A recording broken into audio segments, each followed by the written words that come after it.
இந்தியாவுக்கு அண்மையில் உள்ள திபெத்தில் சக்தி வாய்ந்த நிலநடுக்கம் ஏற்பட்டுள்ளது. இன்றைய தினம் அதிகாலை 2:41 மணியளவில் ஏற்பட்ட நிலநடுக்கமானது ரிக்டர் அளவில் 5.7 பதிவாகியுள்ளதாக தேசிய நில அதிர்வு மையம் தெரிவித்துள்ளது. இந்த நிலநடுக்கம் பூமிக்கு 10 கிலோமீட்டர் ஆழத்தில் ஏற்பட்டுள்ளது. இதனால் இதுவரைக்கும் யாருக்கும் காயமோ அல்லது சேதமோ பதிவாகவில்லை.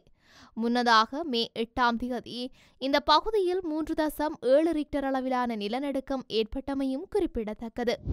பாகிஸ்தானுக்கு எதிரான ஆபரேஷன் சிந்தூர் மற்றும் போர் நிறுத்தம் குறித்து விவாதிக்க நாடாளுமன்றத்தின் சிறப்பு கூட்டத்தை கூட்டுமாறு இந்திய எதிர்க்கட்சித் தலைவர் ராகுல் காந்தி கோரியுள்ளார்.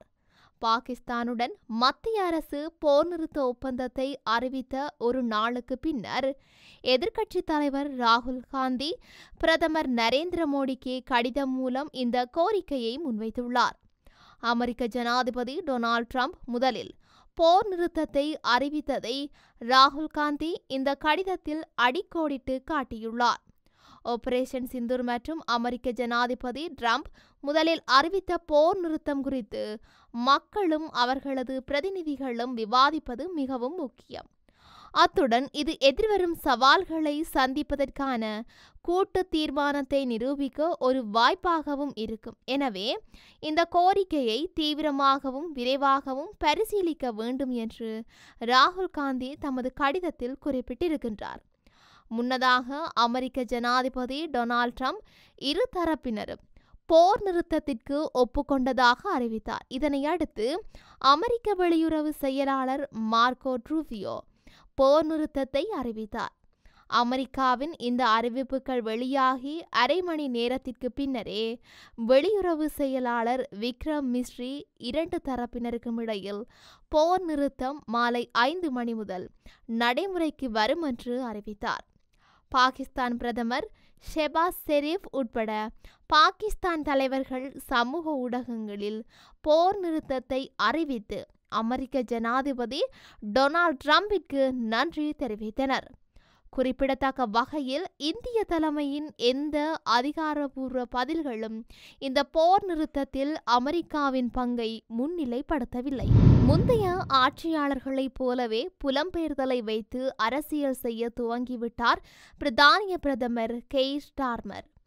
தேர்தல் பிரச்சாரத்தின் போது ருவாண்டா திட்டம் போன்ற புலம்பெயர்தலுக்கு எதிரான திட்டங்களை அவர் ரத்து செய்ய இருப்பதாக கூறிய போது அதை நிறைவேற்றிய போது பலரும் மகிழ்ச்சி அடைந்தார்கள். ஆனால் சமீபத்திய தேர்தல் தோல்விகள் ஸ்டார்மரை வழக்கமான அரசியல்வாதியாக்கிவிட்டது போல் தெரிகின்றது. விடயம் என்னவென்றால், புலம்பெயர்தல் கட்டுப்பாடுகளின் பலனை ஏற்கனவே பிரித்தானியா அனுபவித்துக் கொண்டிருக்கின்றது என்றார்கள். கல்வித்துறையை சார்ந்தவர்கள் சர்வதேச மாணவர்கள் மீது விதித்த கட்டுப்பாடுகளால் பிரித்தானியாவுக்கு கல்வி கற்க வரும் வெளிநாட்டு மாணவர்களின் எண்ணிக்கை தொடர்ந்து 3வது ஆண்டாக குறைந்து வருகின்றது. இப்படி சர்வதேச மாணவர்களின் எண்ணிக்கை குறைந்து கொண்டே போனால் அது நிதி மற்றும் ஊழியர்கள் தொடர்பில் கடுமையான சவால்களை உருவாக்கும் என எச்சரிக்கின்றன இங்கிலாந்தில் உள்ள கல்வி நிறுவனங்கள். பிரித்தானிய மாணவர்களை விட வெளிநாட்டு மாணவர்கள் செலுத்தும் கல்வி கட்டணம் பல மடங்கு அதிகம் என்பது பலரும் அறிந்ததே. மேலும் வெளிநாட்டு மாணவர்கள் செலுத்தும் கல்வி கட்டணத்தால் தான் பிரித்தானிய மாணவர்களால் ஏற்படும் நிதி இழப்பை சரி செய்ய முடிகின்றது. இந்த நிலையில் சமீபத்திய புலம்பெயர்தல் மற்றும் விசா கட்டுப்பாடுகளால் பிரித்தானியாவில் கல்வி கற்க விண்ணப்பிக்கும் சர்வதேச மாணவர்கள் எண்ணிக்கை கணிசமாக குறைந்து வருகின்றது. என்றாலும் அரசு மேலும் கட்டுப்பாடுகளை அதிகரிக்க திட்டமிட்டு வருகின்றது.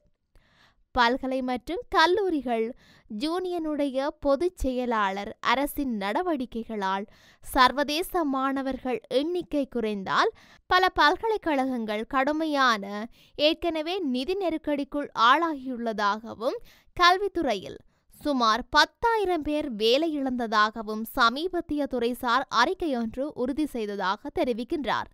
சமீபத்திய உள்ளாட்சி தேர்தல்களில் நைஜலின் ரிஃபார்ம் யூகே கட்சி லேபர் வசம் இருந்த முக்கிய தொகுதிகள் சிலவற்றை கைப்பற்றிவிட்டதால் கலக்கமடைந்துள்ள ஸ்டார்மர் புலம்பெயர்தல் கட்டுப்பாடுகள் என்னும் ஆயுதத்தை தானும் கையில் எடுத்துள்ளார். ஆனால் அவரது கட்டுப்பாடுகளால் சர்வதேச மாணவர்கள் பாதிக்கப்படுவார்களானால் அதன் பலனை பிரித்தானிய பல்கலைக்கழகங்கள் அனுபவிக்கும் அபாயம் உள்ளது என எச்சரித்திருக்கின்றார். போர் நிறுத்தம் தொடர்பாக நேரடி பேச்சுவார்த்தைக்கு வரும்படி உக்ரைனுக்கு ரஷ்ய ஜனாதிபதி புடின் அழைப்பு விடுத்துள்ளார்.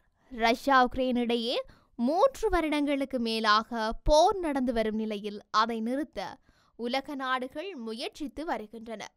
அமெரிக்க ஜனாதிபதி டொனால்ட் ட்ரம்ப் போர் நிறுத்தம் தொடர்பாக இருதரப்பிலும் தீவிர பேச்சுவார்த்தை நடத்தி வருகின்றார். இந்த நிலையில் போர் நிறுத்தத்தை 30 நாட்களுக்கு நீடிக்க வேண்டும் என ஐரோப்பிய நாடுகள் ரஷ்யாவுக்கு கோரிக்கை விடுத்துள்ளன. இந்த நிலையில் அமைதியை நோக்கி செல்வதற்கான தீவிர பேச்சுவார்த்தை நடத்த தயார். மே 15ஆம் தேதி பேச்சுவார்த்தை நடத்தலாம் என ரஷ்ய ஜனாதிபதி புடின் அறிவித்துள்ளார். இதுகுறித்து ரஷ்ய ஜனாதிபதி புடின் கூறியதாவது: உக்ரைன் போரை முடிவுக்கு கொண்டு வர விரும்புகின்றேன். இப்போது முடிவு உக்ரைன் அதிகாரிகள் கையில் இருக்கின்றது. அவர்கள் தங்கள் மக்களின் நலன்களில் அக்கறை செலுத்தவில்லை. இவ்வாறு அவர் கூறியுள்ளார். நாட்டின் சில மாவட்டங்களில் மே 13 மற்றும் 14 ஆகிய திகதிகளில் கனமழை பெய்யக்கூடும் என இந்திய வானிலை ஆய்வு மையம் தெரிவித்துள்ளது. குறிப்பாக நீலகிரி, ஈரோடு, தர்மபுரி, கிருஷ்ணகிரி மற்றும் திருப்பத்தூர் மாவட்டங்களில் கனமழை ஏற்படக்கூடும் என எச்சரிக்கப்பட்டுள்ளது. மேலும் மே 13ஆம் தேதி சேலத்திலும் கனமழை பெய்யக்கூடும் எனவும் தெரிவிக்கப்பட்டுள்ளது.